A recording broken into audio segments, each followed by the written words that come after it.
This afternoon, it's my privilege to introduce two speakers to you, and I'll introduce them briefly in the order in which they will speak.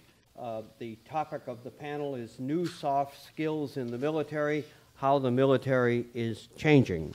Our first speaker will be Lieutenant Commander Lynda Granfield, who is presently the Department of Defense Liaison and Civil Military Affairs Advisor at the Department of State. Commander Granfield served in Afghanistan during Operation Enduring Freedom. She has served in multiple assignments in Europe and the Middle East. She served in Operation Desert Shield and Desert Storm, Uphold Democracy, Operation Joint Endeavor. She served in Liberia and numerous joint exercises among the military. She's been awarded the Bronze Star with the Oak Leaf and the Defense Meritorious Service Medal with the Oak Leaf Cluster, among other awards. And most recently, she was selected as the Senior Army Fellow for the George C. Marshall Center, an assignment that she will begin in July of 2009. Our second speaker is well known, I'm sure, to Harvard students. Professor Noah Feldman is the Bemis Professor of Law at Harvard Law School. He is also a contributing writer for the New York Times Magazine and an adjunct senior fellow at the Council on Foreign Relations. Professor Feldman served as senior constitutional advisor to the Coalition Provisional Authority in Iraq, and then he advised the members of the Iraqi Governing Council on the drafting of the Transitional Administrative Law, the interim constitution of Iraq. Professor Feldman was a junior fellow here at Harvard. He took his AV in Eastern Languages and Civilizations from the university. Selected as a Rhodes Scholar, he earned a doctorate in philosophy in Islamic thought at Oxford University. He's the author of The Fall and Rise of the Islamic State, Divided by God, America's Church-State Problem, What We Owe Iraq, War, and the Ethics of Nation Building. So I ask Commander Granfield to come first to the podium.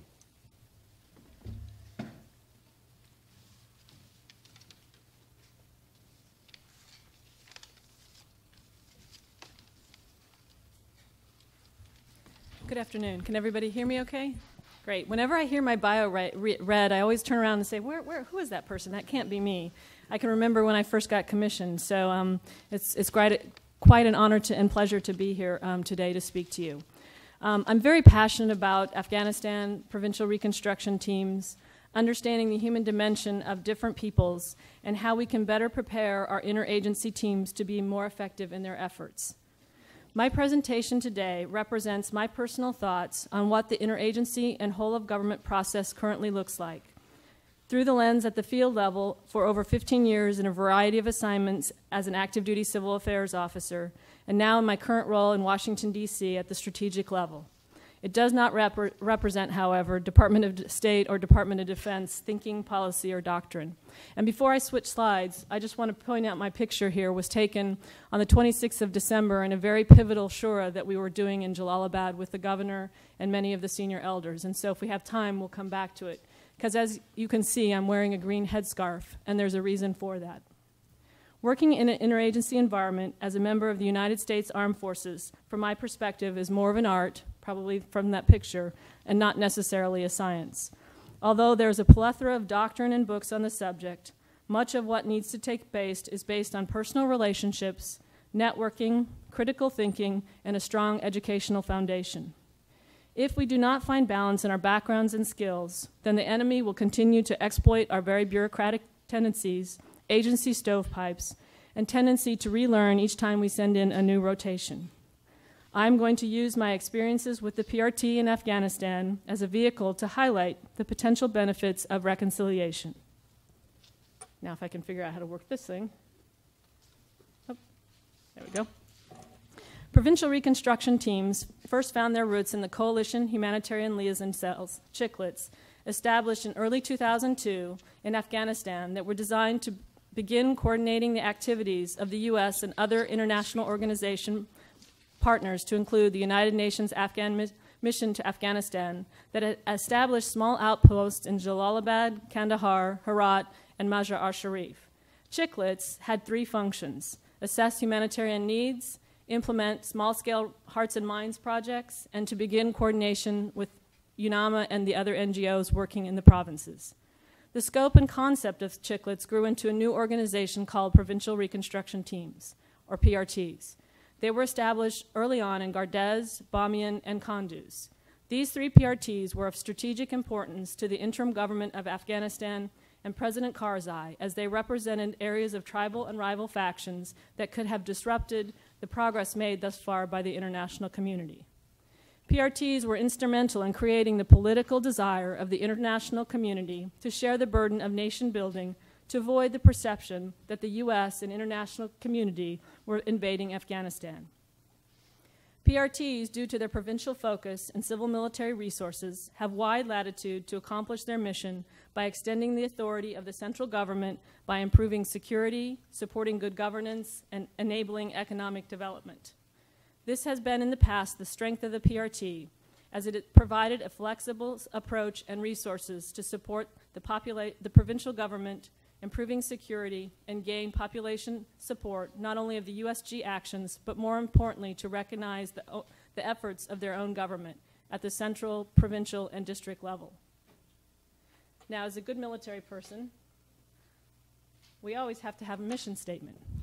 So, I'll let you read through this, but it's important. Here is the PRT mission statement from 2005 that was agreed upon by the interagency at the CJTF 76 level in Bagram in an effort to further refine our focus at the field level. As previously, there was much dissent on the original mission statement, as many in USAID and even Department of State did not feel that they were there to be involved in counterinsurgency operations. PRTs worked to bring the Afghan government to the population. It was not an Afghan-faced strategy, but an Afghan-led, as it was time now to push the provincial and district leadership to make decisions for the population and increasing the security situation so that development efforts could begin. Again, another good military slide. Just to give you a little bit of context of our area of operations. Jalalabad is the capital city of the Nangarhar province, due east of Kabul, and borders Pakistan. Nangarhar is considered a strategic gateway due to several factors. History shows us if Jalalabad fell, Kabul fell. The economic importance of Khyber Pass, the rich agricultural capacity that has the potential to produce roughly 60% of Afghans' food requirements with the right development, a licit and illicit trade route with the outside world. It has over the last 5 years produced 15 to 20% of the world's heroin, depending on the year. Haji Qadir, in early times, welcomed in bin Laden when he was forced out of Sudan, provided sanctuary for al-Qaeda training camps, hosted the infamous Tora Bora battle early in Operation Enduring Freedom, conclaimed the successful launch of the first Stinger missile by the Mujahideen against the Soviets, and is located on the Afghan side of the Durrani line. That line divides the Afghan and Pashtun Pashtun tribes and is seen as something imposed by an outside nation. Many Pashtuns on both sides of the border don't recognize the border, or more importantly, either government in control of that territory. Another important point on this slide is that there are only 20 districts listed because the central government only recognizes 20. But in our province, those 20 were actually 24. And the problem is when the central government services are handed out, those 4 districts felt disenfranchised and was a cause for instability.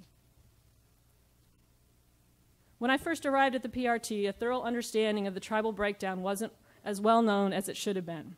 We spent a great deal of time talking with elders, district and provincial leaders to gain a better picture of the tribal relationships.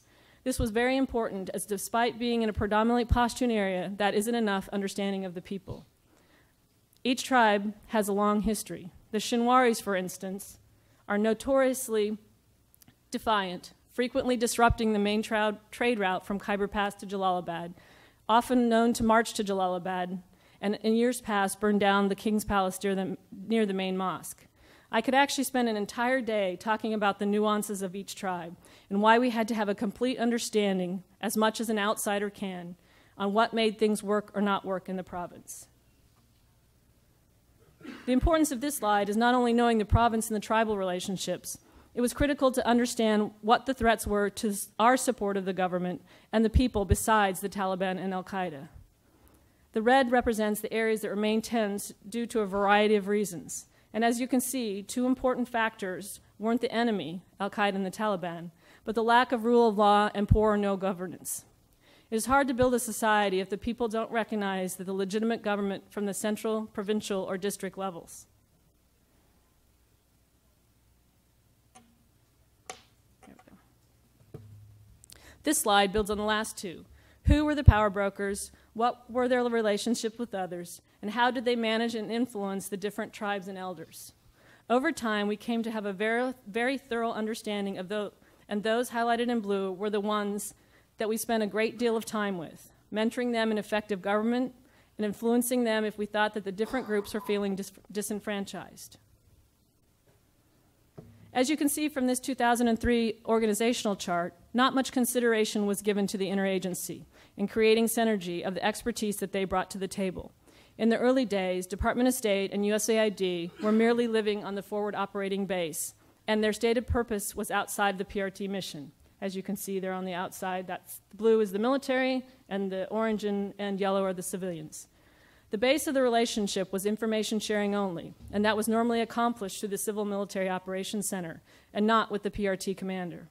The relationships was dysfunctional, as a team normally worked at cross purposes, and the military dealt with issues with the provincial government back through the military chain of command, and Department of State and USAID back to Kabul for guidance and program strategies with the embassy.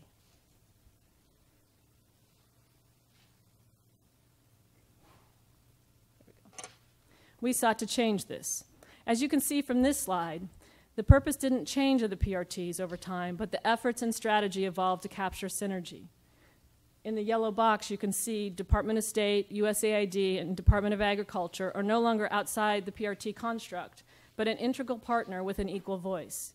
This was in part due to the recognition of General Kamia in mid-2004 prior to deployment to Afghanistan that more benefits and emphasis needed to be applied to the interagency coordination and the application of the 3 Ds, diplomacy, development, and defense at the field level, and should follow the earlier lessons from civilian operations and revolutionary development support program accords of the late 1960s. Having the interagency team as part of the decision cycle at each level allowed for unity of effort and created a command group, or as we called in Jalalabad, the interagency executive team. That is the reason why the Jalalabad PRT was so successful, is that this executive team created short, medium, and long-term objectives, bringing together the experience in higher education of the Department of State and USAID personnel that typically attend Ivy League schools. I'm not going to go into all of these because of time, but creating the optimal conditions requires all entities to come together to maximize resources and capitalize on available assets without compromising the different agencies' missions and goals. After all, at the end of the day, team members to the PRT or stakeholders in the provinces were there to create the conditions for the central and provincial government to be responsive to the people and to create a self-sufficient Afghan government. The final bullet is probably the most important on this slide, understanding the human terrain, as I believe this is a more complete picture of the environment in Afghanistan. Culture is part, but it's much more than just culture. It is a bottom-to-top look at why society behaves as it does, what makes them tick, why it is a critical part of truly understanding the environment in which you are trying to influence and help become self-sufficient. Finally, I want to highlight some of the things that we got right, and that was largely in part because of the understanding of the people. What were their needs, the provincial leadership's strengths and weaknesses, and our understanding of the Pashtun Code of Conduct, or Pashtunwali, as it is known to the people. That was, in my mind, the most critical piece to our survival. It is not just understanding Pashtunwali, but how to work in the context of the code in our daily actions. This paid huge dividends as the people truly saw us as guests and as someone that was there to really help them have a better life. But what did we miss and why? We lacked the civilian expertise with higher level education to bridge the gap of our expertise with what we all know is found in graduates of Ivy League institutions. So I'm not sure how I'm doing on time, but thank you very much.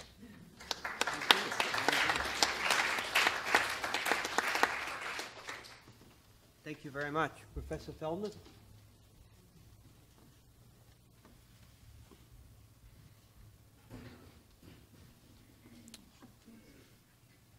Thank you very, very much, and thank you very much to the organizer of the conference for asking me to join you. I was asked to speak about, to quote it exactly, ethics and the principles of reconstruction operations with special reference to Iraq. And I'd like to, therefore, try to frame the problem, the ethical issues that I think are raised here, by connecting the particular actions of individual reconstruction teams, like the ones we were just hearing about, with the broader strategic objectives of the United States in Iraq and, by extension, in Afghanistan, and the ethical problems associated with those broader strategic objectives. And I think it can actually be put relatively simply. I think it was actually visible in the very first slide that you had up. That slide, if I may be paraphrasing a little bit, but that phrase in your mission statement, your statement of purpose, specified that the goal, one of the goals, was to enhance the legitimacy and credibility of the government of Afghanistan. And that goal is obviously in the service of causing the emergence of an effective and functioning government in Afghanistan to serve the security interests of the United States. Now, there's nothing wrong with that at all as an objective, and in fact, in some fundamental way, it stands behind our interventions in Iraq and Afghanistan in the first place, and it stands behind, and I think defensively behind, our ongoing strategic objectives in both of those countries. Not to say that we've always been successful in accomplishing those objectives, but those are the objectives that we've got. The difficulty is that reconstruction of government institutions and, broadly speaking, the functions of civil affairs units in working with local people to enhance the legitimacy of existing governments are, in some very fundamental way, at odds with the idea of creating autonomy for local governments and local actors through the mechanism of our presence as no longer de jure, but as de facto occupiers in both of these places. So I don't mean to make that more complicated than it has to be. I just mean the following. The goal is to stand up local institutions. The reality is we're trying to stand up local institutions via a process that is essentially a top-down process. And although we sometimes speak of operations as Iraqi face or Afghan face or sometimes as Afghan-led, and we develop a set of, I would call them code words for describing these things, the reality is that in each of these cases, we're talking about a decision made by the government of the United States with its coalition partners to invade other countries, subsequently to engage in what are de facto occupations of those countries, in order to transform, again, we have to be honest about this, in order to transform local institutions with the goal of convincing local people that these new institutions are actually superior to what they could have in some alternate universe or could have before. Now, again, in stating these things, I'm trying to say them as neutrally as I possibly can. I think they are all potentially defensible. The point I'm trying to raise here is not to say that one has to immediately reject these objectives because they are complicated, but simply to point to a deep tension that exists within them. And again, to me, the tension is you're trying to encourage people or press people or cause people to stand up on their own, but you're doing it through the role of what I think can politely be called encouragement, but is often more honestly called coercion. And the way that I would capture this with respect to my own experience in Iraq, which was admittedly the very earliest period of the U.S. occupation there, and in Iraq we were officially legally occupiers in the period that I was present, is that there was a consistent challenge, I would say, when one asked oneself, why did the person who just did what I asked him to do what I asked him to do? Right? Of course, one wants the person to act out of the sincere desire with the sincere goal of improving his life. Taking responsibility because it's nice to take responsibility, but also because if you take responsibility, it will be better for your family, better for your children, and better for your life. And it's very tempting to tell oneself that the reason the person has done what I've asked him is that my request actually conformed to what he independently believed would make his life go better. And then there was the problem that I was asking from the perspective of someone who was a civilian participant in a military occupation. The only reason I was in a position to ask him to do this, I of course always asked politely in the best formal Arabic that I could muster, was that my country had just conquered his country. If his country had conquered my country, he might have made the request to me, possibly not as politely, but with very, very similar objectives. He would have been interested in furthering the objectives of his own country. And again, nothing wrong with that. That's the rules of the game. But there is a deep, deep tension between these two goals. Now, why does this matter for the purposes of ethics? And I want to answer the question of why it matters for the purposes of ethics, and then I want to answer the question of why it matters for the purposes of practical real-world operations. at least try to answer both of those questions. Or to be more precise, I'll propose answers to both those questions, and you can tell me why you think I'm wrong. So first, on the question of ethics. To me, anyone who is participating as military personnel, as civilian personnel accompanying the military, even as a humanitarian aid worker under these circumstances, has already adopted what the thinker and philosopher Max Weber called the ethic of responsibility, rather than what he called the ethic of conscience. And I'm sure many of you are familiar with these categories from Weber's famous essay, Politics as a Vocation, but I'll just state them very, very quickly. The ethic of conscience, according to Weber, is where one simply does the right thing without concern for its immediate consequences. That way one knows that one has acted in accordance with one's conscience. That's why it's called the ethic of conscience. One can describe one's own actions as legitimate, as pure, and as justified. And when criticized, one can say, fairly and justly, I've done what I believe to be right. By contrast, the ethic of responsibility acknowledges that what one does may well be tainted in significant ways by wrongful motives, by wrongful practices, and by harm to others. But one says, when deploying the ethic of responsibility, I am responsible, hence the name for the term, I'm responsible for the consequences of my actions, and I have to weigh my decisions against the backdrop of their real-world actual consequences. And so I accept that I may do harm, that I may do wrong, that my actions may have negative consequences, even for myself. I accept that I may compromise on core principles of morality, even for myself. And I do these things because I think the world will be, all things considered, made better off by my actions in acting in this way. Now, someone who has the ethic of conscience is, I think, quite unlikely to be willing even to engage in a process whereby we try to encourage somebody's independence and autonomy by taking away their independence and autonomy. That's an archetypal example of a violation of the ethic of conscience, because logically speaking, it makes very little sense, right? The only context in which one might say this made sense would be if one were dealing with children. I have 2 little kids myself. And so in the case of children, one regularly takes away their autonomy, they are after all children, in order to teach them to take up their own notions of autonomy. But when one is dealing with other grown human beings, the tendency to think of them in paternalistic terms, and I'm going to return to this problem of paternalism in a few moments, is a violation of the strict principle that each person ought to be in charge of his own fate. It's in violation of the strict principle of autonomy. I think we have to acknowledge that from the get-go. I'm unconcerned with acknowledging it, because that doesn't mean we're forfeiting our claim to act ethically. It just means that the ethical claims we're going to make are going to be claims made from the ethic of responsibility, where we might acknowledge that we are violating people's autonomy rights, that we are violating people's basic opportunity to stand up for themselves, in order to facilitate their being able in the future to stand up for themselves. So we're in the game of the ethic of responsibility here. Once we're in that game, all of our choices become extremely difficult, because we have to be convinced that our overall course of action is actually making people's lives better. And it's no longer enough, and here's my first core point in the ethical part of my comments, it's no longer enough for us to say that we mean well. If you're in the land of the ethic of conscience, meaning well is the whole game. If you mean well, you're fine. If, however, you adopt the ethic of responsibility, and I put it to you that anybody involved in reconstruction operations as part of a military team or as a civilian part of a military team is already in the ethic of responsibility, you can no longer justify the consequences of your actions by reference to your intentions. You're now completely in the world of real-world consequences. And at that point, saying I meant well is not good enough. It's just not good enough ethically speaking. I mean to say it is not a sufficient ethical response to the bad consequences of one's actions. If there are bad consequences, one must instead say, I did the wrong thing. My actions were ethically wrongful. It is ethically wrongful to do harm under those circumstances. And sometimes it's out of your control whether you're going to do harm or you're not going to do harm. And because sometimes it's out of your control, there's a tendency to say, but my intentions were good, right? To fall back on the intentions. And I want to suggest that that's not credible from an ethical perspective, that one has to unrelentingly, painfully looking oneself in the mirror, hold oneself responsible for the direct consequences of one's actions. So that's my first claim, and that's a claim in ethics, and I'm eager to hear why you all disagree with it. That's the first thing I want to suggest.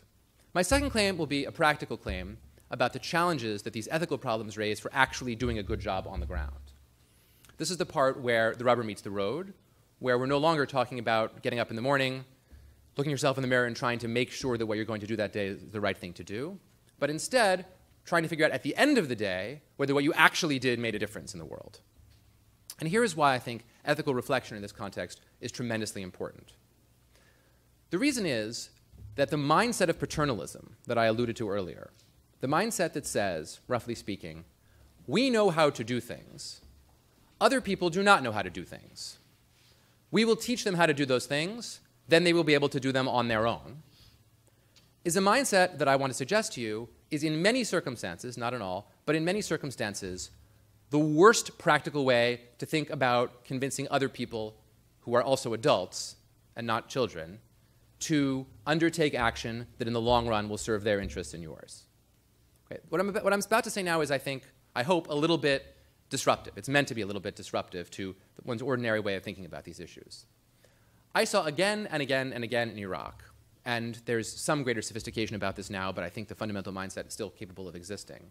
I saw again and again and again the impulse to say that if there was a system that needed replacing, a broken system, I'll take as an example the Baghdad traffic system, that because we were from a country which could perform basic tasks correctly, like, for example, keeping the traffic running, although anyone who thought that was obviously not from Boston, that therefore the solution was for us to introduce a solution that made sense to us because we believed it to be a functional solution, not because we had some philosophical commitment. I want to use the traffic example specifically rather than the example of establishing democracy, because there's a philosophical issue interwoven.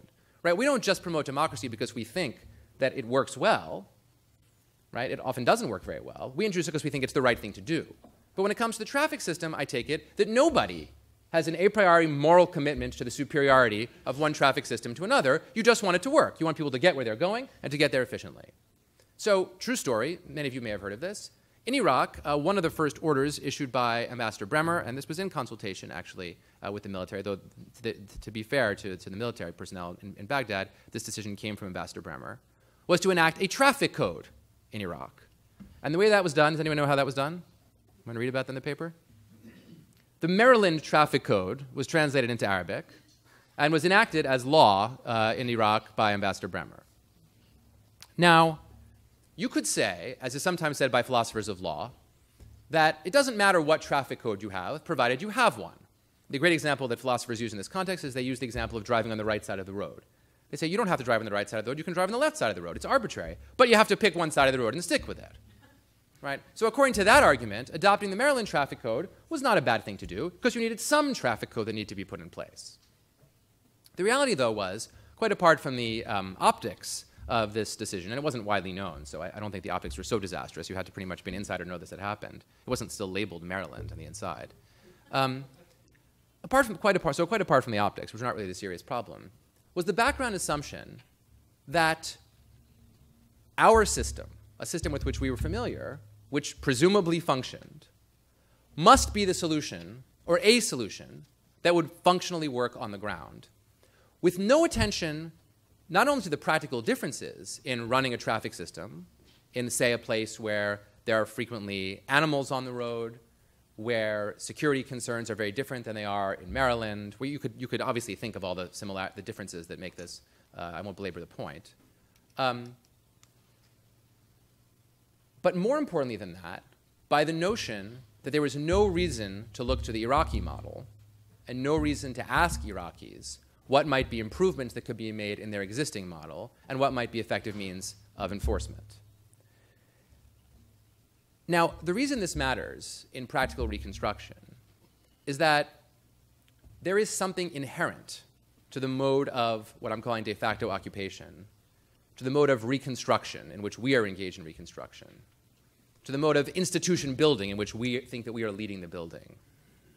There is something inherent to this structure that puts one in the position of telling other people how they should do it. We fight against it, we argue against it, we say again and again and again, this will be locally led. And then again and again and again, when the process is locally led and we're unhappy with the way it's going, we say, well, you haven't quite put the objectives correctly. Right? When we hear something we love, it's almost always because someone is telling something to us that we previously told to them. I have two contradictory messages. I have 2 minutes remaining and no time remaining, so I'll split the difference and close. The practical point that I wish to make is that it is an active impediment to effective reconstruction to think that one has the answers. And the reason I think this is connected to the ethical point with which I began is that this, too, just like the ethical problem, is built into the structure of what we're trying to do. So that doesn't mean we can abandon it. Doesn't mean we can walk away. Under my view of the ethical responsibility, it means we have to try to hold both things in our mind at the same time.